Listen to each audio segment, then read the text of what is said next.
Jordan Heading, aprobado na ang paglalaro sa TNT na maglalapit sa kanyang target na Gilas Pilipinas.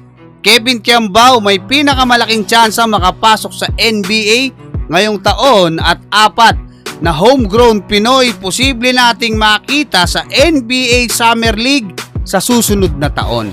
Kamakailan lang mga kabasketball, ibinalita na ni Kevin Kiambao sa lahat ang kanyang planong paglalaro sa NBA Summer League na magbibigay sa kanya ng magandang opportunity para ipakilala ang kanyang sarili sa mga NBA teams dahil halos lahat ay nandiyan, no? Mga teams, mga scouts, mga GM, mga coaches, mapapanood dyan mga kabasketball. At ayon mismo kay Kevin Kiambao ay 4 hanggang 5 imbitasyon mula sa mga NBA teams para sa initial tryout ng kanilang mga NBA Summer League teams ang kanyang natanggap. At kung papalarin na makasali si Kevin Kiambao sa isang NBA team para dyan sa NBA Summer League at makapagpakita siya ng magandang performance, posible siyang mabigyan ng isang 10-day contract para maglaro sa NBA preseason o 2-way contract na posibleng maging katuparan na ng matagal ng pinapangarap ng mga Pinoy basketball fans na makakita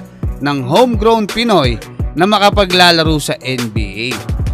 Pero kung di sa papalarin mga kabasketball ay babalik dito nga sa ating pambatong si Kai Sotto yung pinakamalaking tsansa na makapasok sa NBA. Kasi ngayong taon hindi talaga pwede si Kai, hindi siya makakapag Summer League, hindi rin siya pwede pa para kumbaga mag-try out sa iba't ibang mga team. So most likely sa susunod na taon na paulit, no, susubok itong ating pambatong si Kai Sotto na makapasok sa NBA. So ano ibig ko sabihin?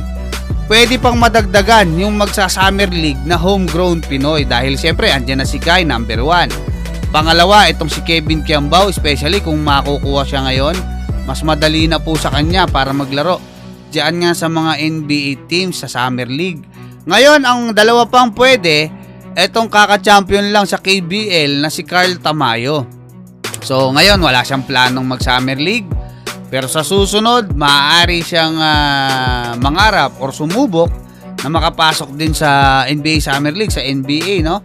At eto pang si Francis Lopez na magsisimula ng maglaro sa Japan B-League para sa FE Nagoya. Alam niyo naman si Francis Lopez, nabigyan na yan ng kontrata sa US mga kabasketball doon nga sa Overtime Elite League. Yun nga lang, nagka-problema siya sa visa. So nandoon na sana yan, high school pa lang siya, Lodi. So ganoon po katindi yung Francis Lopez at talaga namang may potensyal, malay mo. Pwedeng maging 4. Kevin Kiambao, Kai Sotto, Carl Tamayo at Francis Lopez ang makapaglalaro dyan sa NBA Summer League. Ngayon, eto pa matindi, no, ay inaprobahan na nga ng PBA etong trade, no, nitong si Mikey Williams at Jordan Heading papunta sa TNT, si Mikey Williams naman papunta sa Converge. Ngayon, eto kasing si Jordan Heading ay matagal nang gustong bumalik sa ating Gilas Pilipinas. Actually, yung pagpunta niya rito sa Pilipinas, paglalaro sa PBA, pangunahing dahilan niya yung sinabi sa kanya ni Coach Tim Cone na kailangan doon ka sa domestic, sa local league namin sa PBA maglaro para madali kang mahugot. Alam natin, ang mga nandyan lang sa Gilas, syempre yung malalakas din naman talaga, nasa San Miguel B, nasa San SMB, sa Hinebra, sa Meralco, sa Talk and Text. So, diyan lang po nang gagaling yung mga players. Ngayon, mapupunta na sa Talk and Text. Kasama na itong si Calvin Optana na naglalaro din sa Gilas. Ito si Jordan Heading.